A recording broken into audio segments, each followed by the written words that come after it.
साचे दरबार की आगे गया जिला से लाए बाऊ जाके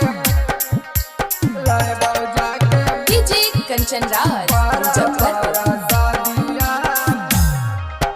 नवादा से लाए बाऊ जाके लाला की चुनारिया, नालंदा से फूलावा के हार। नवादा से लाए बाऊ जाके लाला की चुनारिया, नालंदा से फूलावा के हार। आगे गया जिला से लाए बाऊ जाके पारा पारा शादिया, पूजल जाई माई के दुआर।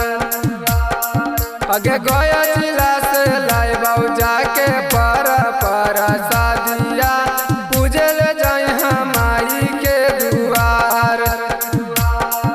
आगे शारदा से करी है तहु माई के पूजनमा, खुश रहतौ घर परिवार। आगे जमुई जिला से लाए बाऊ जाके पारा पारा शादिया, पूजल जाई माई के दुआर। आगे गया जिला से लाए बाऊ जाके पारा पारा शादिया, पूजल जाई माई के दुआर। निमिया के डाढ़ मैया झूलेली झूला दरवा की झूमी झूला कि मैया बोली डीजे कंचन राज मुजफ्फरपुर। की झूमी झूला।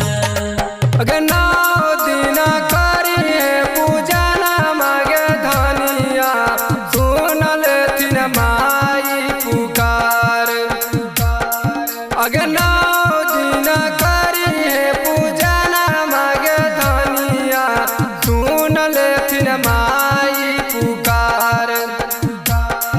आगे पटना जिला से लाए बाऊ जाके पारा पारा शादिया, पूजल जाई माई के दुआर।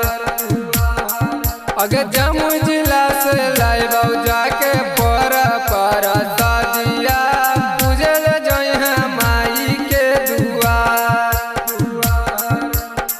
मन भावे मैया के चुनरिया गोटेदार सैया ले अइबा। डीजे कंचन राज मुजफ्फरपुर। बाजार सैया ले अइबा। अगर राइटर दिलीप चंदन गुड्डू प्रधानिया, फेर देतिन माई नजर।